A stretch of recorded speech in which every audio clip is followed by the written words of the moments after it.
All right, welcome back to Newsline. And tonight we're starting, I will rather start this way with a question. What's the worth of a man? Don't get me wrong. Don't get me wrong. Our first report tonight will answer this question gently, layer by layer. And I'm going to start the story this way.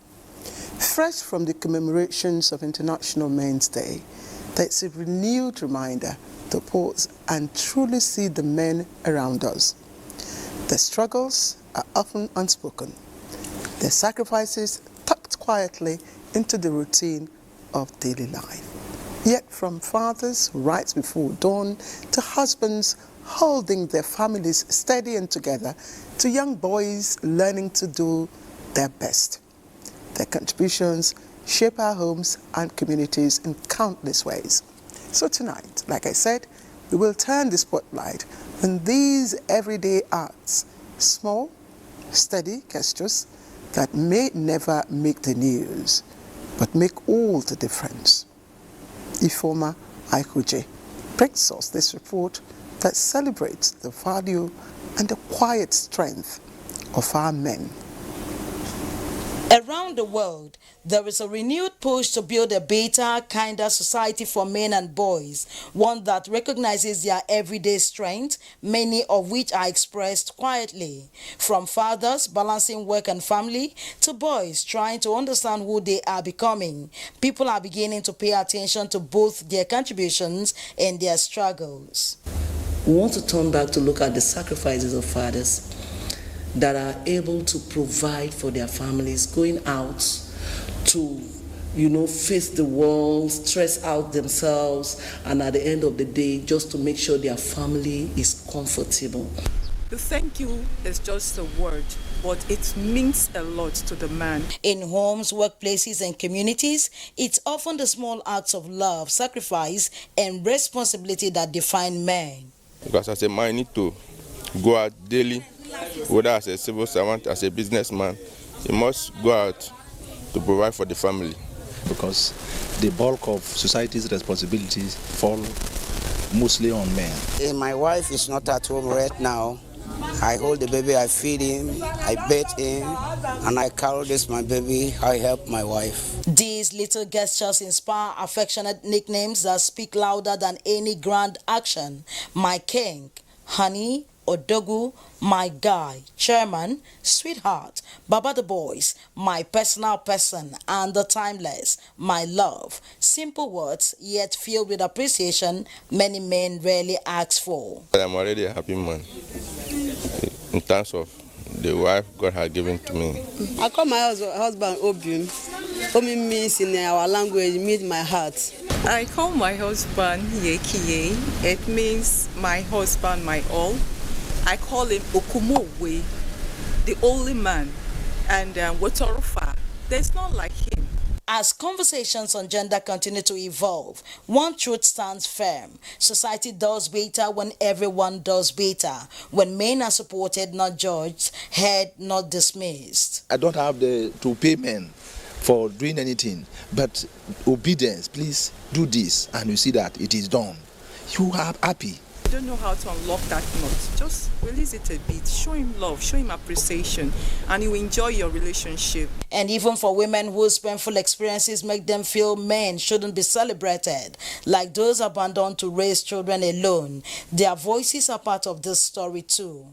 Their reality reminds us that acknowledging good men does not erase hurt, but strengthens the call for healthier, more responsible masculinity. Man go marry me. Give me belly, bomb place, you leave me run, come on. Me and him fight, carry and go police, they laugh me. No, do the man anything, self. He still leave me run, eh. Man, I need to celebrate man, celebrate woman first. What we are celebrating is responsible men.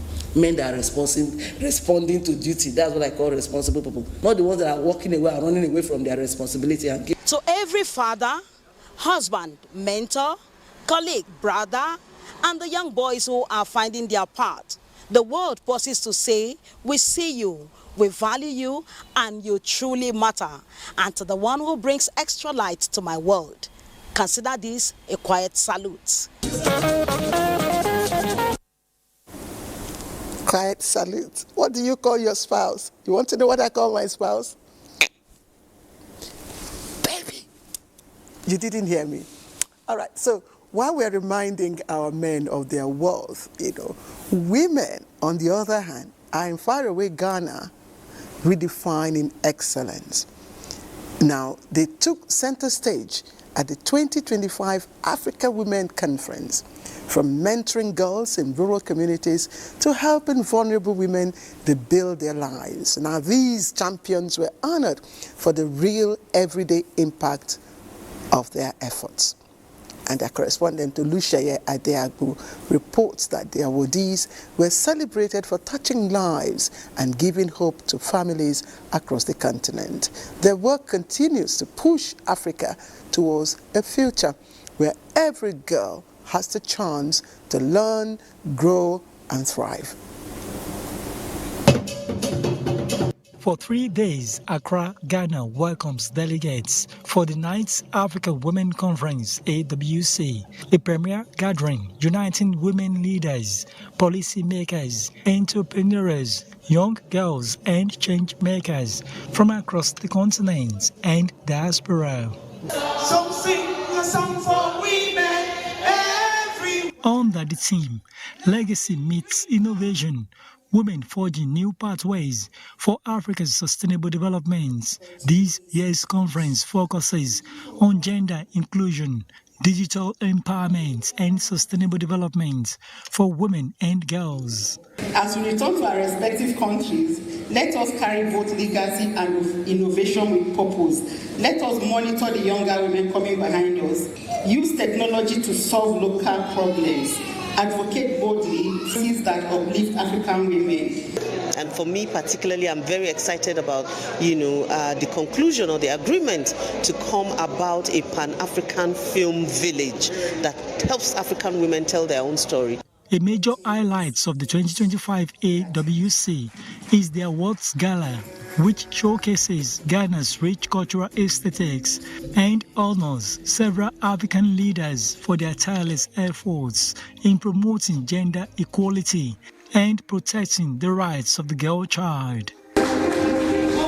This is a kind call to do more for African women, to be more inclusive. Congratulations, and that means to all of you, keep hope alive.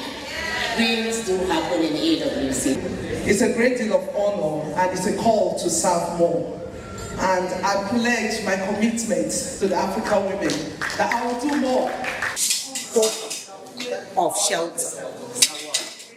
So when they said anything hope, is because we are assisting vulnerable ones. What has been shown here demonstrates that the African we want, but the African Women Commission we can achieve. Congress delegates say the awards go beyond symbolism.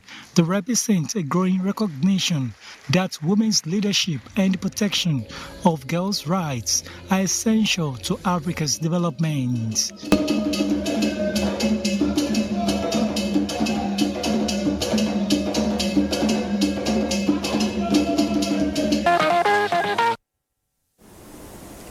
Wow, now you have seen women, pushing the boundaries in faraway Ghana, but let's bring it closer home to women who provide some form of quiet pillar, for their spouses. And as they say, behind every police officer who answers the call of duty, there is a spouse holding the home front, steadying the family, managing the sacrifices, and of course giving strength when and where it is needed the most.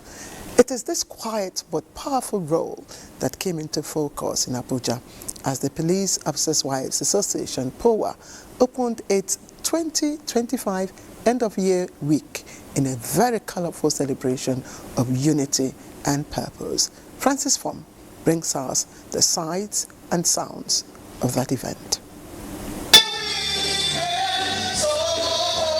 The week-long event kicked off with a high-powered conference where the wife of the Inspector General of Police and POWA President calling on police spouses to re-examine their roles as pillar of support in the demanding world of policing.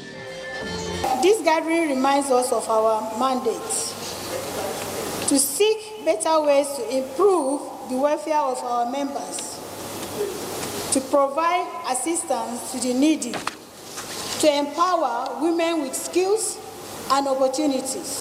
This year's theme, Making a Difference as a wife of a policeman, calls every member to think deeply about their resilience, courage, and influence in shaping stable families and safer communities. Day 2 unfolded with an array of activities: early morning exercise, free medical checkups, and a colorful march past by police spouses representing various zones, commands, and formations across the country. One of the highlights was the presentation of certificates to over 400 police children, graduates of Power Skills Acquisition Program Day. Some outstanding ICT graduates also received brand new laptops. The empowerment train continued with support packages for over 450 spouses of serving officers and widows of personnel who died in the line of duty, a gesture reinforcing POA's commitment to standing with families in their moments of need. Don't go and sell it to Globe. She will sell it, better leave it for us. I don't get house, but now he go give me house. It will help me to be granting and help my family. May God bless our mommy.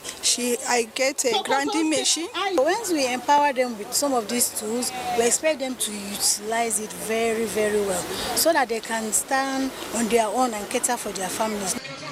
The week climax with a dinner, an evening of music, dance, as different police zones took turn to mount the podium, showcasing their symbols, identities, and delicious delicacies.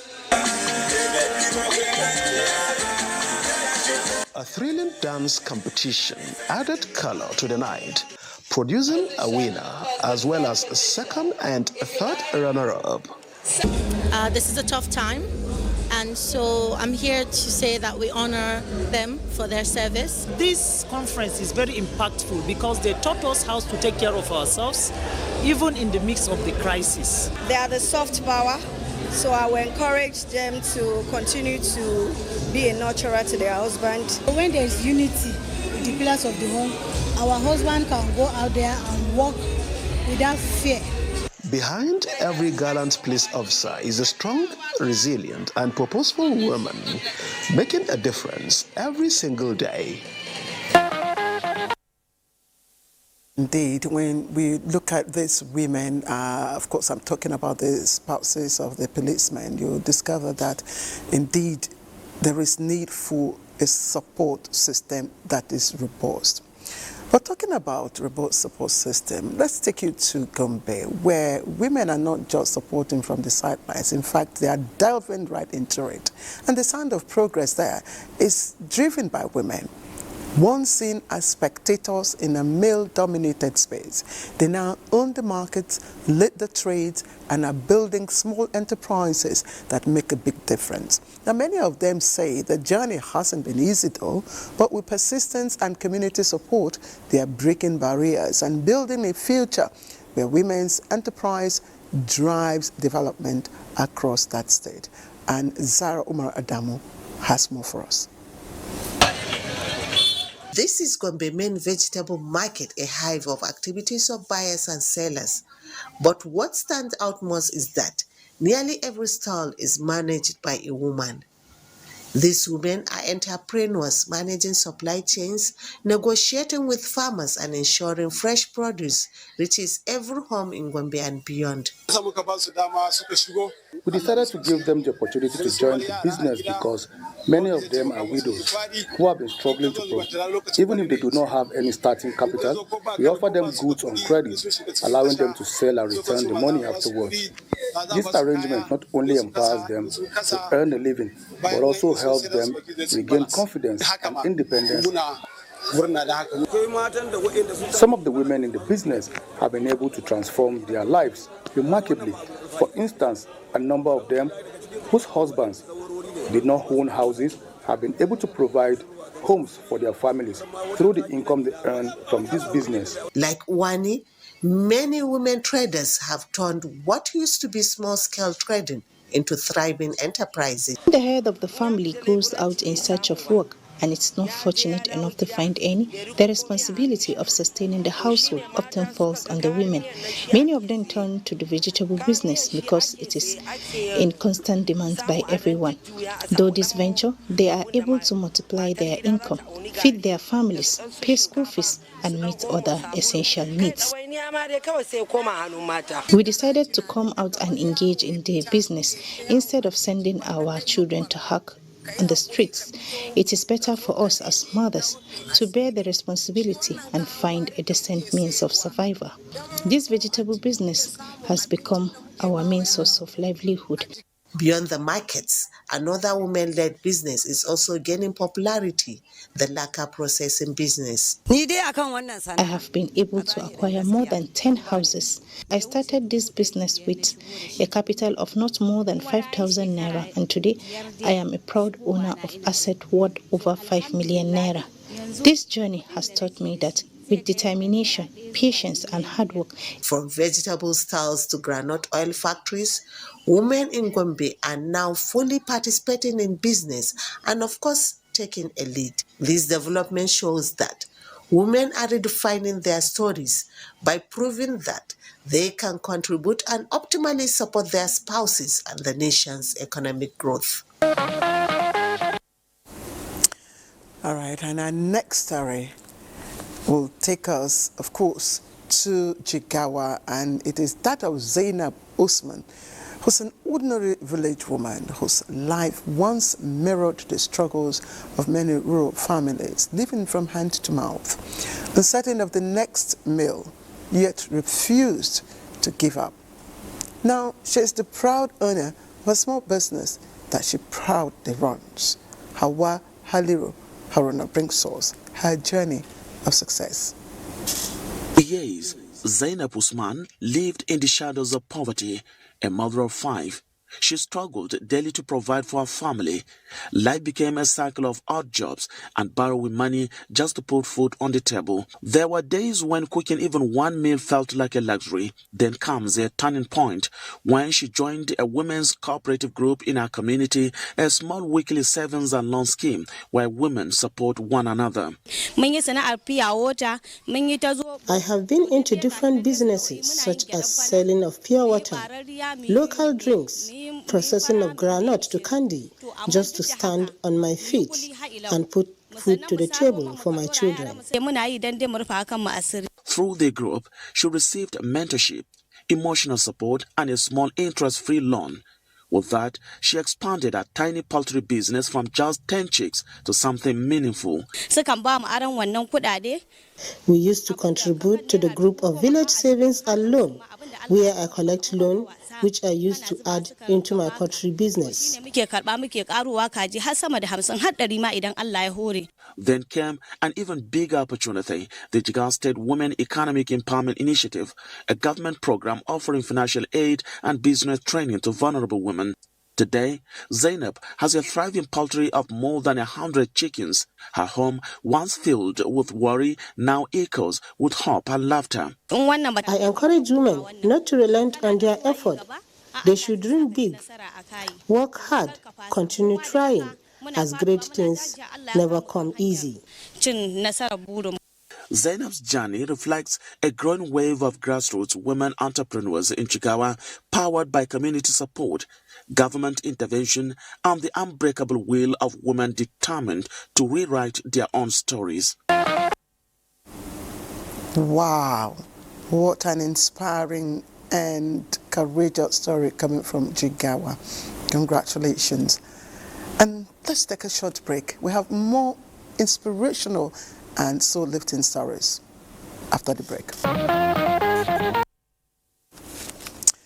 All right, welcome back to Newsline. If you've just changed your, well, what would I say? If you just tuned into this channel, it's live on the network service. So let me now take you to a university in Nigeria where graduates are opening new chapters of their life confidently. And for the second week running on Newsline, we have kept the spotlight on Nile University of Nigeria as the institution that completes its 13th convocation season. Now this time celebrating its postgraduate and PhD graduate. Now besides the gowns and of course the certificates, the ceremonies have been united by one message: preparing graduates who can innovate, lead and give back to society. That is Francis Udojo.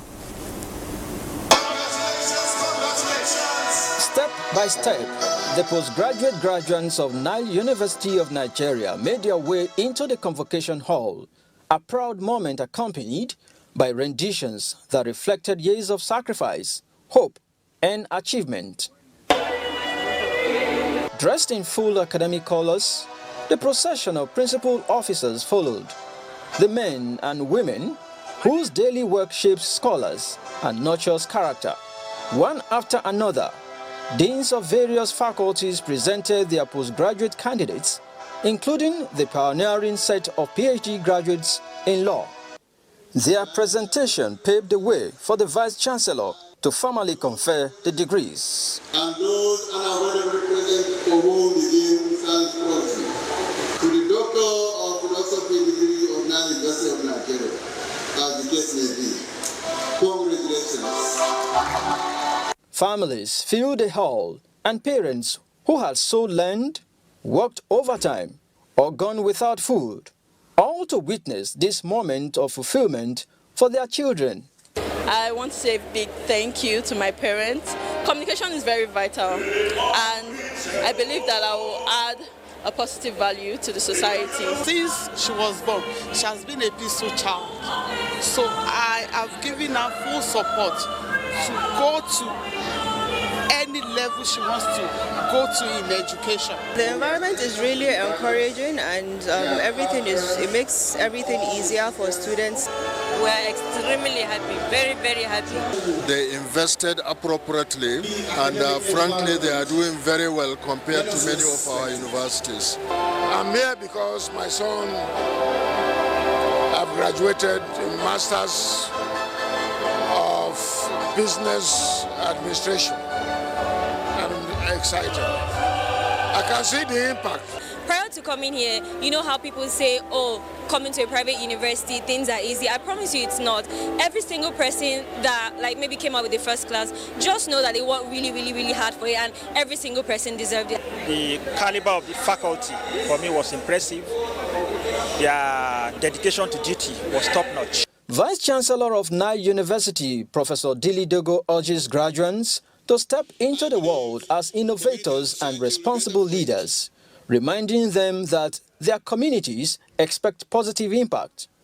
He also reaffirms the university's commitment to global standards, with its degrees recognized by bodies like the UK General Medical Council and top cybersecurity institutions. I want to pay tribute to the founding fathers of this university and thank Honoris University, United Universities for making this happen. Let me at this point congratulate our graduates, their parents and guardians and well-wishers who have come to celebrate these shining stars as we officially release them into the 21st century workforce. As our ambassadors, we expect nothing less than perfect delivery, discipline, and ethical practice at all times. Established in 2009, Nile University has grown into a hub of technology-driven learning, research, and entrepreneurship, a place where young Nigerians are equipped to compete and thrive in a changing world. All right, now 14-year-old Rauluwa Alayonde has been crowned champion of the 2025 MTN Impulse Spelling Bee competition, outshining contenders from across the country to take home the top prize. Anwar Yusuf Jibo reports that through its digital plus physical model, the competition offers students, including those in remote areas across Nigeria, a chance to compete. And so the reign of a new champion begins.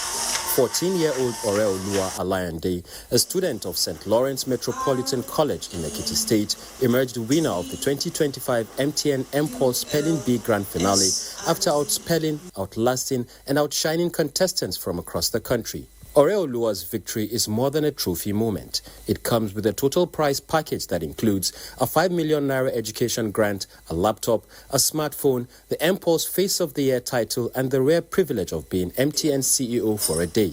Her teacher also goes home with 500,000 naira, while her school receives a 10 million naira flagship project. From the look in her eyes, the reality is still sinking in. Really excited that I'll be the MTN CEO for one day, and I would like to thank MTN, the current MTN CEO, for at least leaving his position for one day to give a teenager to grow, to develop, and to learn more. For runner-up Samuel Babalola, the stage also delivered its own victory. He walked away with 2.5 million naira among other prizes. Other contestants were also not left out. Even guests had a feel of the excitement, as many won 50,000 naira gift vouchers, a reflection of MTN's commitment to making learning joyful and rewarding.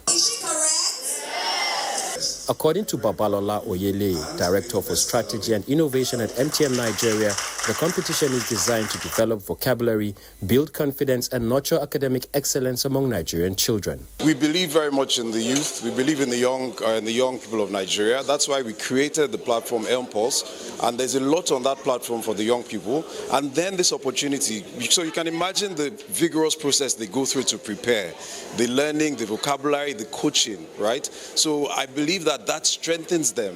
Whether you are a winner or not, it's even just the process of competing, preparation, that makes you a much stronger student, which is why when I spoke earlier, I said I believe that I see a room full of future leaders, and I'm sure that some of them are going to emerge to be leaders in our company and in the country in future. The MTN M-Pulse Spelling Bee is open to Nigerian students between the ages of 9 and 15 in both primary and secondary schools. Now, at 90 years, many hope to be remembered, certainly. But some, like veteran journalist and administrator Omobolande Onojide, are celebrated for long and impactful life. Now, family and well-wishers came together in a joy-filled event to celebrate her. From her pioneering days in journalism to her years of trailblazing public service, Mama Onojide's footprints remain deep, inspiring generations who still look up to her as a model of courage, excellence, and grace. Again, Diana Ajale was there to capture how a woman fondly described as a record setter with many firsts was honored. And our report, of course, is presented from our studios here in Abuja. The 90th birthday celebration began with a Thanksgiving service at TBS Diocese of Anglican Communion, Lagos, where the clergy offered prayers to God for Mama Omobolanle Onojide's continued good health and more. It was a grand occasion that brought together family, friends, and well-wishers to honor her remarkable achievements and impactful life. The event, which was arranged according to the celebrant's meticulous way of life, culminated in a music concert at the Muson Center. It featured live performances by the Muson Choir and Chamber Orchestra, who entertained guests with soul-lifting gospel melodies. High point of the celebration was the presentation of a book that captures reflections on Mrs. Omobolanle Onojide's faith, family, and fortune. I interviewed her, took notes, went back, and put the notes all together. I wish you many more years. You have been the biggest inspiration of my life. Madame Omobolanle expressed appreciation and shared the secret behind her longevity. I feel grateful to God. Surrounded by her children, immediate family members, the Akpata descendants of Benin, friends, and close associates, the celebrant was showered with heartfelt wishes and prayers. My special auntie, I pray that she continues to blossom. She spent her entire life looking after all her 4 children, and therefore this is the time for us to pay back. Yeah, and we're so happy. She's the oldest member of my family, of her generation now. Grateful we are to God for sparing her life. We've been friends since 1965 when I came to this country for the first time, and we are still friends. Omobolanle Onojide began her career with the Daily Service newspaper, published by the Amalgamated Press, 1955, before joining her brothers in the United Kingdom, where she proceeded with her study in the Westminster College of Commerce. Upon her return to Nigeria with a university degree, Omobolanle joined the Western Nigerian Television, WNTV, in 1961 as a sub-editor and subsequently the first female producer of a current affairs program and the first to interview members of the House of Assembly in the Western region. Omobolanle Onojide has mentored many, including the former Director General of the NTA, Professor Tony Iradia. Did you see how she held her friend? Oh, that's true show of love and friendship. Congratulations, Mama. Now, hard work and dedication in one's chosen field can really earn extraordinary recognition, and few have earned this better than veteran journalist Aliyu Baba Barau, who was recently conferred with the traditional title of My Ghana by the Emir of Mina, Dr. Omar Farouk Bahago. Now, in the Mina Emirate, that title means literally master of words or eloquent speaker. And Mukhtar reports that this honor comes after decades of search for a deserving recipient. His report is presented from our studios. Evening. I am Aliyu Baba Barau. Aliyu Baba Barau, a household name in Nigeria's broadcast industry, a former director of news at NTA. He was recently honored as the Voice Maigana of Mina Kingdom, a title celebrating eloquence, wisdom and service. Family and well-wishers gathered as the Emir of Mina, Dr. Umar Farouk Bahago, confers the prestigious title on him. The Baywan Mina, Hassan Mohammed Saba, led the delegation, thanking the Emir for recognizing Baba Barau's contributions to Mina, Niger State, and the nation. He's a good orator, he's a good communicator, and those are some of the attributes of a Maigana. So it was an apt title that was given to him. And he's a man that believes so much in Nigeria. He believes in raising the generation of other people that will come after him. But it is an honor to his friends. The Emir describes Baba Barau as a loyal son and promoter of the kingdom's image, praising Allah for blessing Mina with leaders and community builders like him. The celebration moved to Baba Barau's residence, where guests shared a meal and stories. We are coming together to educate, to enlighten, to mobilize the youth of this community.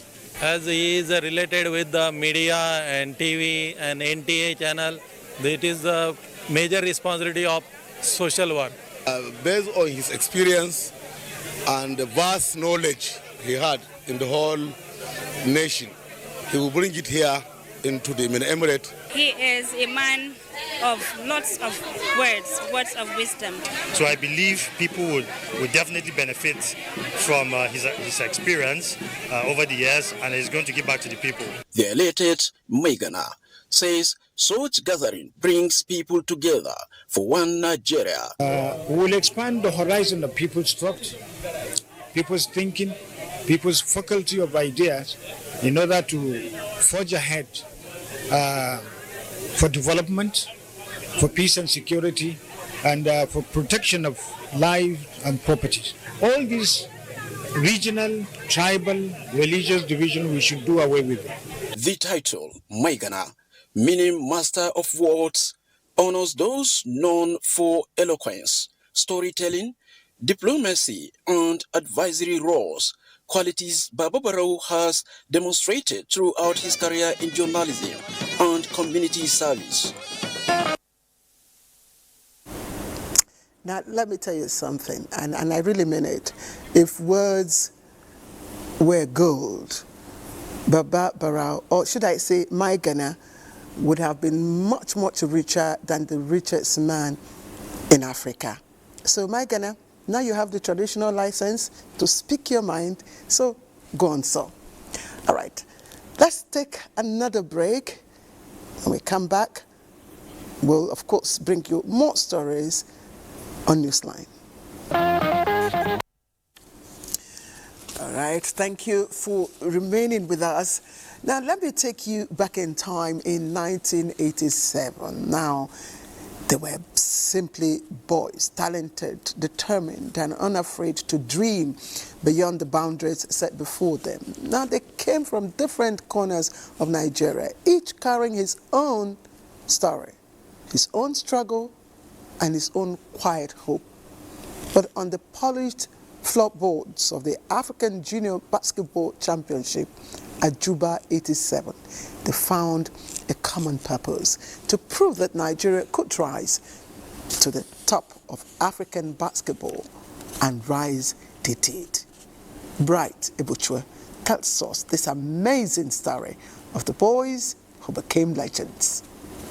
In 1987, a group of fearless Nigerian teenagers shocked the continent, winning the African Junior Basketball Championship right here on home soil. That historic Abuja 87 gold wasn't just a victory, it was the spark that changed their lives forever. Among the young stars was Adamu Ahmed, known then as Doya, quick, disciplined, and brilliant on and off the court. Today, that same Doya is Professor Adamu Ahmed, Vice Chancellor of Ahmadu Bello University, Zaria. His journey proves a powerful truth. When sports and education meet, futures are transformed. For others, Abuja 87 opened doors to scholarships and global opportunities. They returned as doctors, coaches, engineers, administrators, leaders shaped by discipline basketball taught them. 38 years later, that spirit came alive again. At an exhibition game between TNT Basketball Academy and Love Basketball Academy Abuja, Daniel Uchenna claimed the MVP award, presented on behalf of NTA's Director General, Salihu Abdulhamid Dembos, by General Manager NTA Sports 24, Kayode Adeniyi. Later at the gala night, the champions reunited, celebrated by dignitaries including General Christopher Musa retired, former Chief of Defense Staff, and Major General Mekano Abdullahi retired, the President of OSMA, underscoring the power of sports in building peace, unity, and opportunity. Once you have a dream, pursue it. Many of us, when we started, we only wanted to aspire to play for the country and to rule Africa. And we pursued that diligently over a training program that lasted almost a year and a half. Those of us in the diaspora, is the game that took us there. We want to use the Abuja group to leverage ourselves as a collective to then do more for basketball. Come together, unite, and develop basketball. We have generations that have been wasted because of infighting. That should stop. For the young athletes watching, the message was clear. Greatness is real, it is attainable, and it begins with belief. Abuja 87 isn't just history. It is a living legacy, proven that when passion meets purpose, boys become champions, and champions become nation builders. All right, let me quickly bring you this love story of Taniso and Sandra. These two, surrounded by laughter, hugs, and blessings of family and friends, they tendered their vows in the church, and it was a day of smiles and shared memories. Correspondent, of course, brings us the highlights and warm wishes for a couple whose journey together began hand in hand. Nelson Taniso joyfully united in marriage at Dunamis Church in Numan, Adamawa State. The couple, deeply cherished by family and friends, exchanged vows in a heartfelt church ceremony attended by an enthusiastic gathering of loved ones and well-wishers. The solemnization was marked by warm prayers and blessings, reflecting the couple's strong faith and commitment. The church's ceremony over, the gays from across Nigeria moved to celebrate at the lively reception held at Pano Ato, where laughter, music and congratulations filled the air.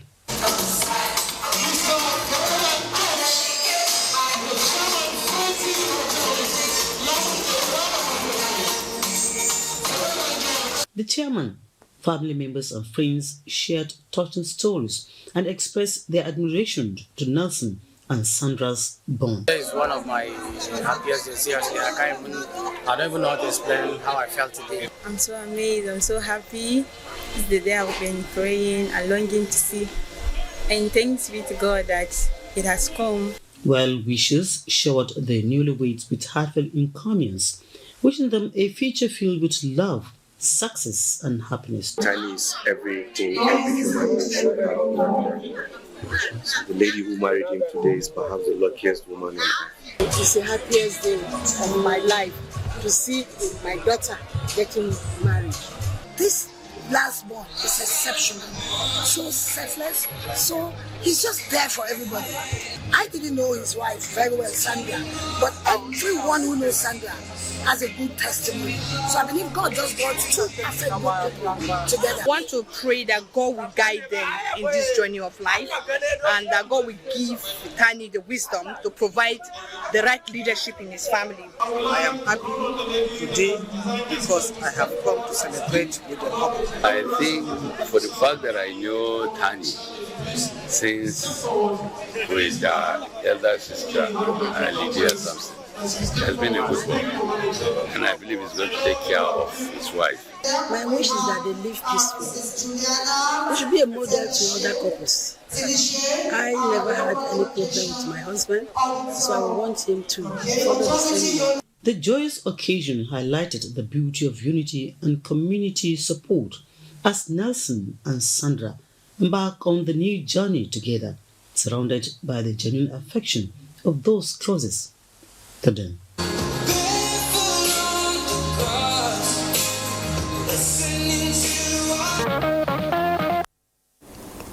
Wow, congratulations to the couple. And on that very beautiful note, I will say yet again, my job is done for the night. And while the name you hear and the face you see may be mine, the real power brokers of Newsline are the incredibly committed team behind the screen, the cameraman, the producers, all our crew. But the biggest appreciation, of course, goes to you, our loyal viewer. You remain our greatest treasure, and the reason Newsline has endured all through the years. Here's my two-couple piece for the week. The eyes are afraid of the sieve, yet the sieve is only transparent. Good night, everyone.